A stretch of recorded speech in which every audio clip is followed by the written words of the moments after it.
и триот Будала овчар и мајка му. Чита Александар Стадојков. Откоја се женил еден овчар, по свадбата Брго го канила тешта му на гости. Од тев голем што имал овчарот, си остил пците да бесто овчари да му и вардат и да му и пасат овците и си ошол со седевеста да гости у тешта си.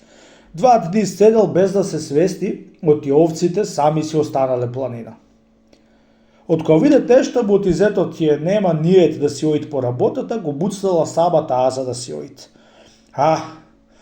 Мори бабо, вистина треба да си одак кај овците, оти сами сум ја остил да и пасат ците Лиско и Шарко, е рекол. Си зел крлук на рамо и си ошол овчарко во овци. Кога што да види? 2 пци изедени, овците сите издавени од волците. Јас сиробав, што бе стајде, сите овци, волци проклети би изедоа, мене ме пери бегање да туѓина, дури во влашка земја за овци пак да спечал. Така си рече овчарот и си одрал овците, им зел кожите и си однесол дома, та му и дал на мајка му и да невестата си, за да ја острижат волната, да работат 2 шајаки чорапи, дури тој овци од туѓина да спечалит и да си дојдет.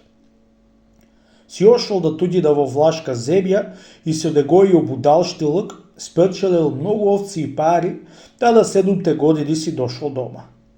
Кога дошол да туѓина овчарот, мустаќи дебал, а кога дошол, беше засукал дури до уши.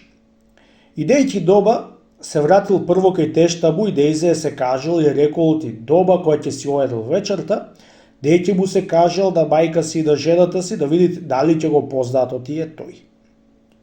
Во бракот дошол доба и де му се кажал отие тој, ами им се кажал како некој јабанџија.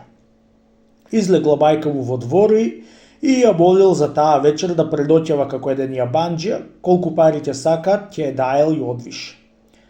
Го примала мајка му и, растоарајќи дисаѓите од коњо, сетила мајка му оти имал пари многу во дисаѓите.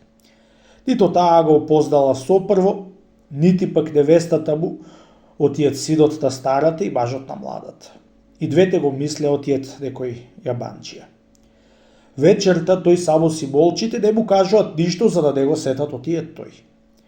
Си легнал овчарот и си заспал како во своја куќа. Тамам на прва полноќ станала мајка му на овчарот и ја скорнала снаа си. И што ќе ја дупни греот, да го тепа сина е. Слушај, бабо ќерко, и рекла старата, доста сме 7 години ние сиробаси, човеков што е дојден у нас, полни му се дисаѓите со пари. Ела да ми поможиш малку, да го отепаме и парите да му иземеме и под скала ќе го закопаме и никому ништо. Кој да го пратил и да ни го барат. Мајко, како бидува тоа? Ами лели е греота, ја рекла снаата. Чунки мене ми прилега као синот и твој, та од тоа ми е грев мене, мајко. Беше влегол ѓаволот во срцето да мајка му отпусти овчар и зела секирата, та си го отепала и под скала го закопала, та парите му и пленила. Утрото рано втасала тешта му на овчарот и со радост му свикала да сваќате и да ќерка си. Радоста сваќа и ти, ќерко, што ви дојде туѓинецо. По сваќата стасали и овчарите и тие старата ја радувале.